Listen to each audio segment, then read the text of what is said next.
Halo, kita sharing-sharing lagi tentang desain web dan setelah kita bahas tentang padding dan margin di video sebelumnya, topik kali ini kita akan bahas bagaimana bukan cuma bahas tapi kita kenalan dulu sama position, kemudian kita bahas bagaimana apa aja optionnya dan bagaimana penggunaannya. Oke, jadi saya udah buat satu halaman contoh di sini untuk pricing ya. Untuk contoh aja gitu. Tapi nanti implementasinya teman-teman bisa langsung praktekin aja di halaman apapun sebenarnya. Nah, ini tulisan populernya saya hidden dulu. Eh, ini saya hidden dulu. Nanti kita buat customnya.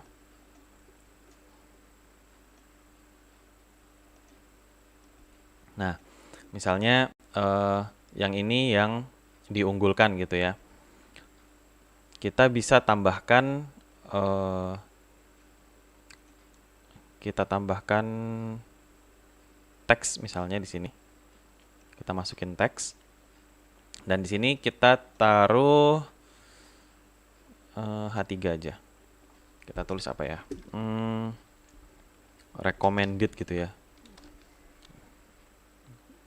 Kita pakai jangan pakai title, kita pakai button aja biar bisa masukin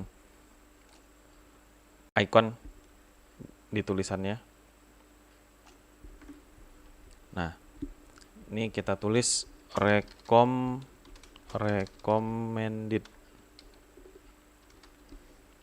Kemudian kita kasih jempol. Oke. Dan kita kasih warna di buttonnya biar orang bisa ngelihat gitu, eye catching. Nah, misalnya gini ya. Nah, ini elemen ini kita akan taruh di bagian atas, di bagian sini, dengan cara kita atur advance dulu, kemudian di bagian positioning. Nah, ini positionnya ini yang perlu kita set up. Width-nya jadi inline, kemudian positionnya kita buat absolute. Nah, absolute itu berarti dia akan ngikutin di area kolom. Dia akan ngikutin di area kolom sini. Sedangkan kalau default dia akan ngikutin urutan di mana dia ditaruh gitu. Misalkan dia ditaruh di atas ya berarti dia di posisinya di atas kayak gitu ya. Sedangkan jika posisi dia absolute, dia akan bermain di area kolom ini. Kalau area kolomnya ini lebarnya cuma 40%, ya berarti dia cuma di sini, dia nggak akan pindah ke kolom lain. Nah, setelah posisinya absolute begini, kita bisa atur dia mau rata kiri atas atau rata kanan secara vertikal atas atau bawah, kita bisa atur untuk mencari titik 0,0-nya gitu. Nah, jika kita letakkan di sini, misalnya kita mau taruh di bagian sini ya, berarti kita sedikit atur posisi dari elemen ini. Misalnya gini, kemudian kita sedikit edit stylingnya, border radius, dan kita tambah box shadow. 5, vertikalnya 3. Nah, misalnya gini.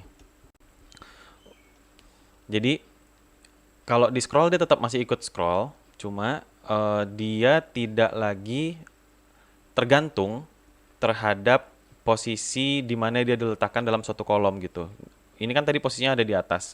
Jadi posisi yang mau di atas atau di bawah, ya kita bisa lihat di sini navigator. Nah, button ini dia ada di bagian atas dari pricing table. Walaupun kita pindahkan ke bawah,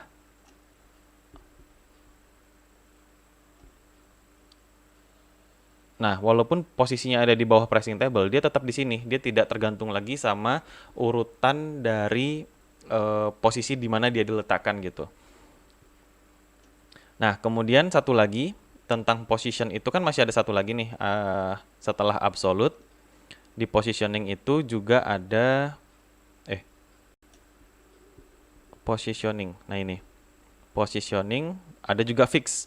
Nah kalau untuk fix, misalnya kita taruh di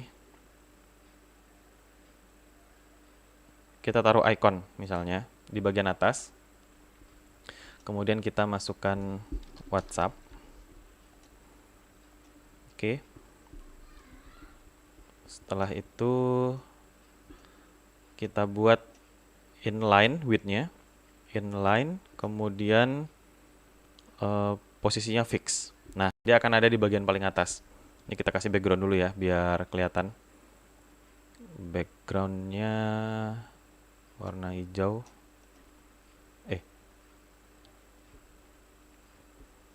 Hijau WhatsApp.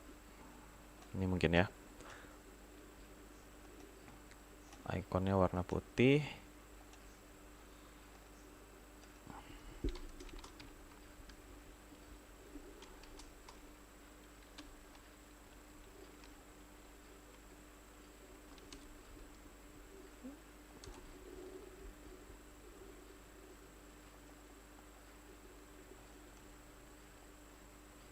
Oke, sekarang posisinya kita taruh di kanan bawah.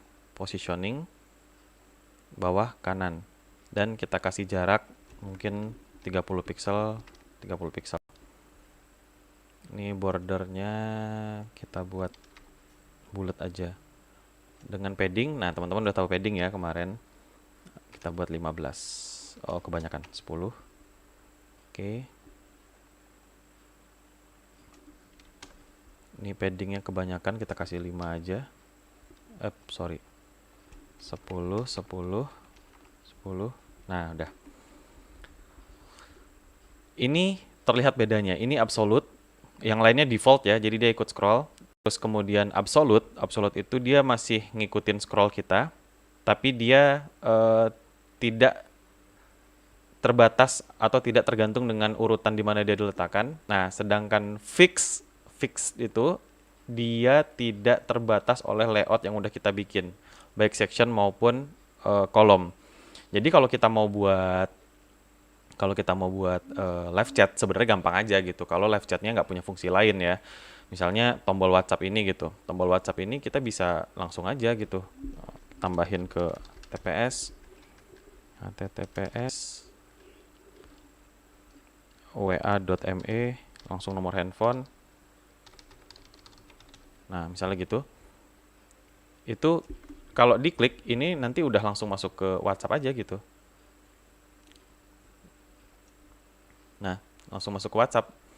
Kalau kita mau bikin live chat yang langsung direct aja ke WhatsApp gitu ya.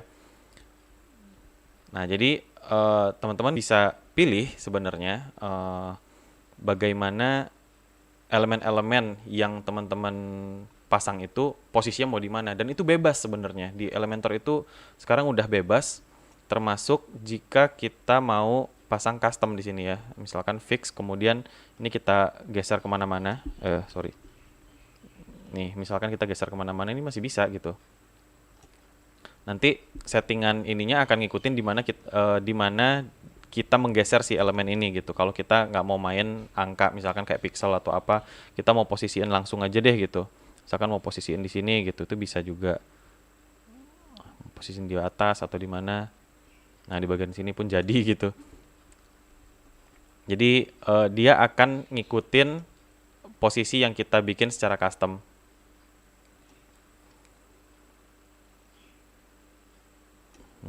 Seperti itu misalnya.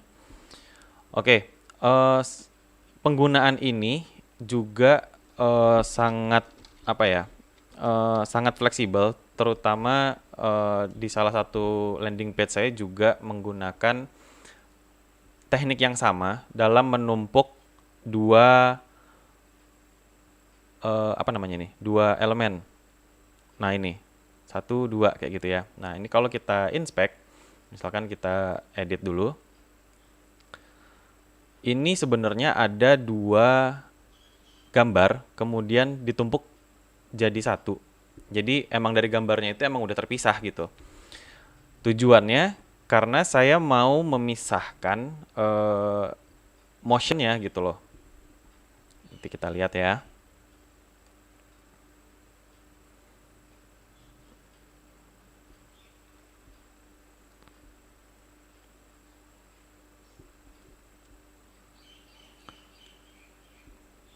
Dan kalau kita mengerti tentang position ini, itu kita bisa mengcustom semua elemen yang ada di dalam website kita, semua elemen. Baik itu eh, posisi posisi dia ada di fitur mana kayak gitu, itu semua bisa bisa diatur banget gitu ya. Yang penting teman-teman tahu konsep dasarnya, yang penting tahu bagaimana penggunaannya gitu. Nah, kalau untuk kasus di sales page ini, dia ada dua gambar. Nih kita lihat navigatornya ya, kita lihat layernya.